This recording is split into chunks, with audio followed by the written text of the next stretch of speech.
கோழி சாப்பிட்றது உடலுக்கு ரொம்ப ரொம்ப நல்லது அப்படின்னு நிறைய பேருக்கு தெரியும். அப்படி என்ன நன்மை பயக்கும் அப்படிங்கிறத பற்றி இந்த வீடியோவில் நம்ம பார்க்கலாம். சிக்கன் அப்படின்னு எடுத்துக்கிட்டாலே நிறைய பேர் இப்போ பிராய்லர் சிக்கன் சாப்பிட்றது தான் ரொம்ப வழக்கமாகவே வச்சிருப்போம். பட் ஆனால் அதை விட ரொம்ப நல்லது, ரொம்ப ஹெல்த்தியான ஒரு பொருள் அப்படின்னா அது நாட்டுக்கோழி அப்படின்னு வந்து சொல்லலாம். பொதுவாக நாட்டுக்கோழி கடைகளில் கிடைக்கிறது எந்த அளவுக்கு நல்ல கறி அப்படின்ட்டு என்னால் சொல்ல முடியாது. இதே நீங்கள் வீடுகளில் வளர்த்து சாப்பிட்றீங்க அப்படின்னா அது ரொம்ப ரொம்ப நல்லது தான். ஏன்னா அதில் vitamin B12, vitamin C, vitamin E, iron, omega 3S, calcium, protein அப்படின்னு சொல்லிட்டு ஏகப்பட்ட நல்ல விஷயங்கள் வந்து பாத்தீங்க அப்படின்னா அதுல வந்து இருக்கு. அதே நேரத்தில் வந்து பாத்தீங்க அப்படின்னா ஹார்ட் அட்டாக்கோட ரிஸ்க்கை வந்து பாத்தீங்கன்னா இது ரெடியூஸ் பண்ணுது அப்படிங்கிற மாதிரி சொல்றாங்க.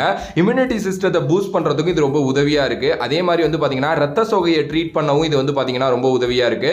அண்ட் கொலஸ்ட்ரால் அண்ட் ஹார்மோன்ஸ் வந்து பாத்தீங்கன்னா பேலன்ஸா வச்சுக்கிறதுக்கு இது ரொம்ப ரொம்ப ரொம்ப ஹெல்ப்ஃபுல்லா இருக்கு. வெயிட் லாஸ்ல இருக்கணும், நாங்க வந்து அப்படியே வந்து புரோட்டீனும் அதே நேரத்தில் எடுத்துக்கணும் அப்படின்னு நினைக்கிறவங்க கண்டிப்பா வந்து பாத்தீங்க அப்படின்னா அந்த நாட்டுக்கோழியை சாப்பிடலாம். கொஞ்சம் விலை அதிகம் தான், ஆனா உடலுக்கு ரொம்ப ரொம்ப நன்மை பயக்கும் ஒன்று.